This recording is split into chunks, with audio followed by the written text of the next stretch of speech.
आप देख रहे हैं ग्रेटर जम्मू और मैं हूं आपके साथ नीतू सिंह। सुर सफर के नए एपिसोड में आप सभी दर्शकों का ग्रेटर जम्मू के चैनल में स्वागत है। नमस्कार, आप देख रहे हैं ग्रेटर जम्मू और मैं हूं आपके साथ नीतू सिंह। सुर सफर के नए एपिसोड में आप सभी दर्शकों का ग्रेटर जम्मू के चैनल में स्वागत है। सुर सफर में हम आपको रूबरू करवाते हैं जम्मू कश्मीर के जाने माने आर्टिस्ट से, और इसी कड़ी को आगे बढ़ाते हुए आज हम आपकी मुलाकात कराने जा रहे हैं निधि सिंह से, जो लंबे समय से गायकी के क्षेत्र में अपना हाथ आजमा रही है। और आने वाले समय में ये आप देखेंगे कि किस तरह से ये जागरण से बढ़कर अपने भी जो है वो सॉन्ग्स को गाती हुई नजर आएंगी। तो चलिए करते हैं छोटी सी मुलाकात निधि सिंह के साथ। निधि जी, आपका ग्रेटर जम्मू के चैनल में स्वागत है। Thank you ma'am. सबसे पहले आप सबका शुक्रिया जिन्होंने यहाँ पे मुझे मौका दिया आने का। जी निधि सिंह जी, आप जहाँ तक हमें पता है आप मीडिया सेल में मेकअप आर्टिस्ट थे जी। और फिर आप सिंगिंग के उसमें क्षेत्र में आ गए। ये कैसे फेरबदल कैसे हुआ? का मैम मुझे बचपन से शौक था। ओके। सुनना, कोई भी न्यू सॉन्ग आना, उससे पिकअप करना, उसको लिखना, क्योंकि बचपन से शौक था सिंगिंग का। कभी सोचा नहीं था कि ऐसे जाके प्लेटफॉर्म मिलेगा जी। तो ज़्यादातर आप कौन से गानों को गाती हैं, हिंदी, डोगरी या पंजाबी? मैं हिंदी, डोगरी, पंजाबी सब गाती हूँ जी, सब पसंद है। तो अब ज़्यादातर जागरण लाइन में हूँ तो माता रानी की भेंटें गाती हैं। तो ये जागरण की शुरुआत कैसे हुई?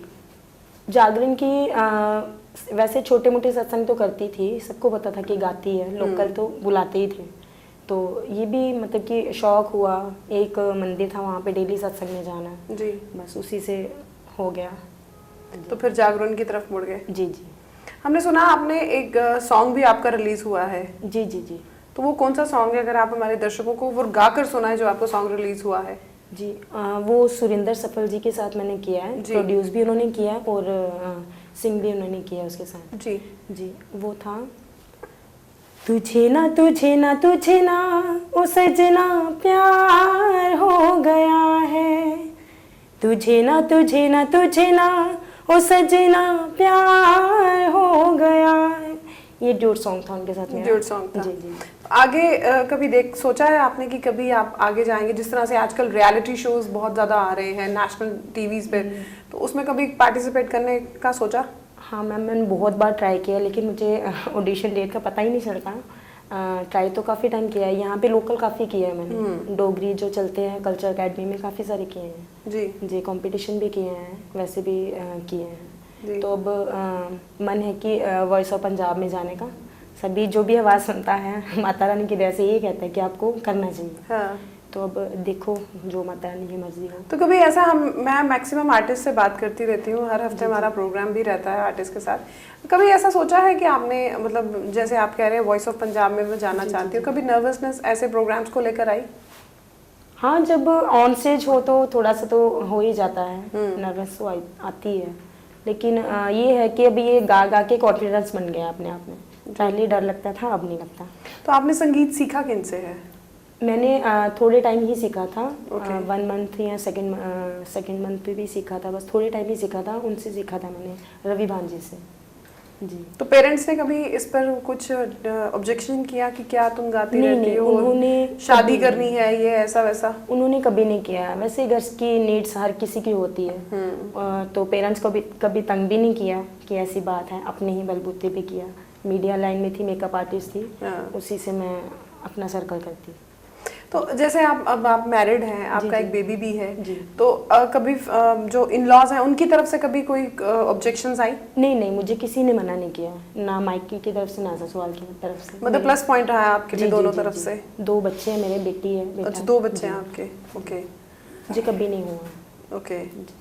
तो मतलब आगे आप एम क्या इससे बनाना चाहती हैं? सिंगिंग फील्ड में ही अपने आप मुझे अपना नाम कमाना चाहती हैं? जी जी, सिंगिंग में जी। तो निधि जी, हम अक्सर ना लोगों से ये मतलब जितने भी आर्टिस्ट हैं उनसे बातचीत करती हूँ, जैसे मैं आपसे भी बात अब पूछना चाहूँगी कि कितना फ़र्क देखती हैं आप, जब आपने शुरुआत की थी और अब कितना फ़र्क है इस लाइन में?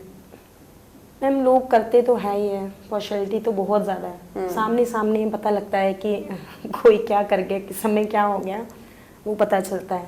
लेकिन क्या कर सकते हैं, कहते हैं ना जिसकी किस्मत चमकेगी तो वो चाहे नीचे से भी ऊपर जाएगा। बाकी लक की बात होती है। दीदी आप कंफर्टेबल किस जॉनर के साथ है, डोगरी, हिंदी या पंजाबी?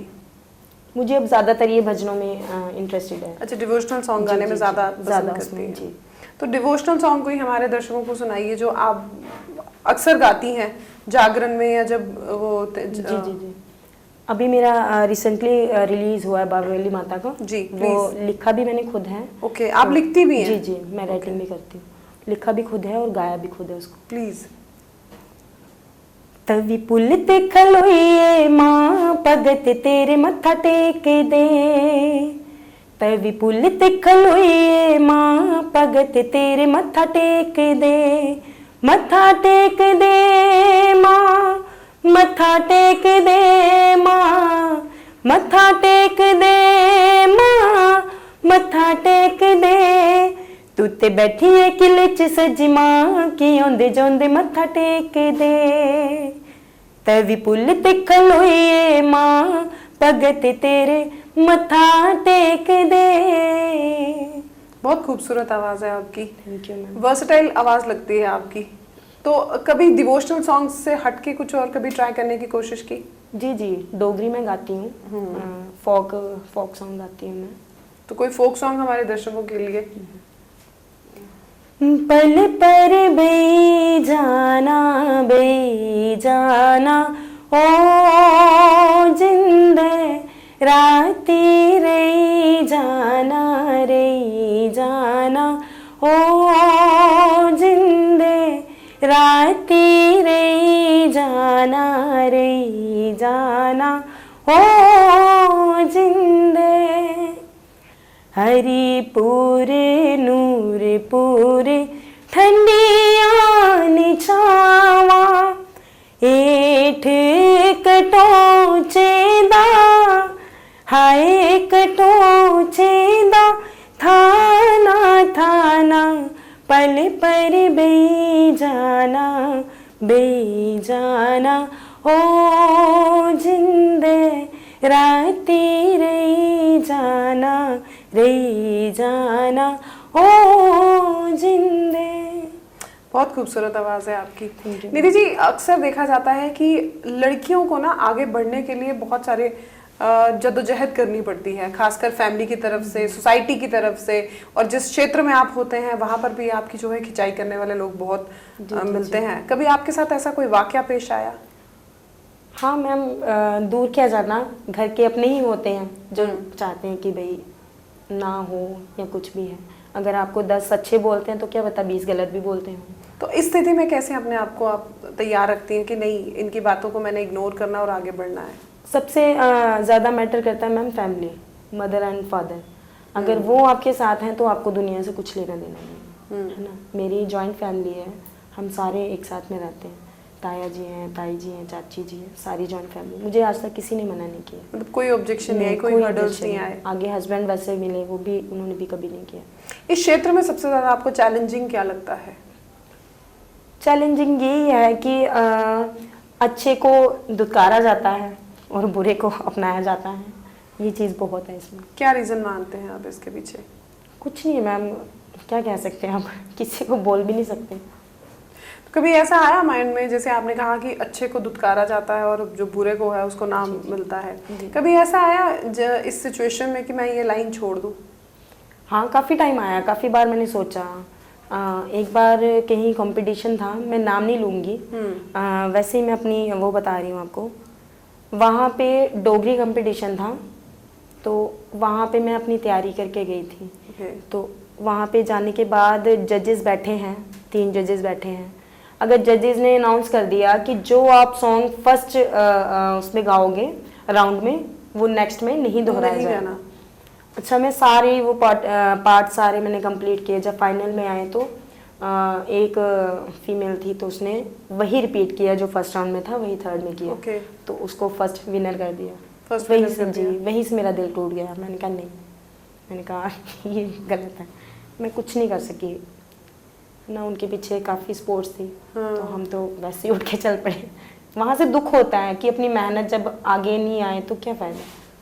लेकिन कभी आपको लगता है कि आपकी मेहनत, जिस तरह से आप लगन से मेहनत कर रही हैं, एक दिन ज़रूर नाम होगा? ज़रूर ज़रूर मैम, मुझे पूरा माता रानी पे भरोसा है। आने वाला टाइम कहते हैं कि वो भगवान तो हर किसी को मौका देता है, कई संभालते हैं कई गवा देते हैं, लेकिन अब थोड़ा सा कॉन्फिडेंस बना है कि नहीं, शायद हमारा भी टाइम आएगा। निधि जी, हमने डिवोशनल सॉन्ग भी सुन लिया, डोगरी सॉन्ग भी सुन लिया, अब एक पंजाबी सॉन्ग हो जाए जो हमारे दर्शक जिसको सुन के बड़े ज्यादा ना वो कहते हैं ना जोश में आ जाते हैं, तो वैसा वाला कुछ एक सॉन्ग हमारे दर्शकों के लिए। जी। कदी ते हस बोल वे ना जिंद साडी रोल वे, कदी ते हस बोल वे ना जिंद साडी रोल वे आजा दिल जानिया वे कर मेहरबानिया, वे आजा दिल जानिया वे कर मेहरबानिया, ना देवी सानू रोल वे ना जिंद साडी रोल वे, कदी ते हस बोल वे ना जिंद साडी रोल वे। मजा आ गया, सीरियसली मैं भी झूम गई इस गाने को सुनकर। तो निधि जी, फिलहाल टाइम कंस्ट्रेंट की वजह से हमें प्रोग्राम यही जो है बंद करना पड़ेगा, लेकिन यही ब्लेसिंग करते हैं, यही विशेस करते हैं आपके लिए कि जो आपने सपने सजाए हैं अपनी इस सिंगिंग फील्ड में उसमें आप कामयाबी हासिल करें और एक दिन ऐसा मुकाम आए जब लोग आपसे पूछें कि मैम आपके पास समय है गाना गाना के लिए। Thank you ma'am. एक गजल मैं आपको सुनाना चाहूंगी। प्लीज, मैं वही बोलने वाली थी कि जाते जाते आप हमारे दर्शकों को अपने मन पसंदीदा कुछ सुना दीजिए। वो मैंने खुद की लिखी हुई है। ओके जी, वो मैंने खुद रिटन की है, वो थोड़ा सा सुनाऊंगी, उसमें चाहे आप उसे हकीकत समझना, ओके जैसा भी होगा। तो आप बीती गजल निधि सिंह जी के जुबानी। जिसको भी दिल ने चाहा उसने रुला दिया, जिसको भी दिल ने चाहा उसने रुला दिया, भटकते भटकते जाने कहाँ से हमको मिला दिया, जिसको भी दिल ने चाहा उसने रुला दिया। जबरदस्त, वाकई में दिल को छू लेने वाली ये गजल थी। तो ये थी हमारे साथ जम्मू कश्मीर की आर्टिस्ट सिंगर निधि सिंह जी, जिनसे हमने बातचीत की। यानी कि सही कहा है, जब भी हम आर्टिस्ट के साथ इंटरव्यू करते हैं तो हर एक का ये मानना है जम्मू में कहीं ना कहीं आज भी प्लेटफॉर्म की कमी है। हालांकि हुनर जो है वो बहुत ज़्यादा है, लेकिन प्लेटफॉर्म आज भी जो है कहीं ना कहीं इस हुनर के लिए कम पड़ जाते हैं। आपकी क्या राय है? कमेंट सेक्शन में अपनी राय ज़रूर बताइएगा। तब तक के लिए मुझे दीजिए इजाज़त। अगले हफ्ते सुर सफर के एपिसोड में एक नए आर्टिस्ट के साथ रूबरू होंगी आपके सामने। कैमरामैन अजय साडू के साथ मैं नीतू सिंह, ग्रेटर जम्मू के लिए। धन्यवाद।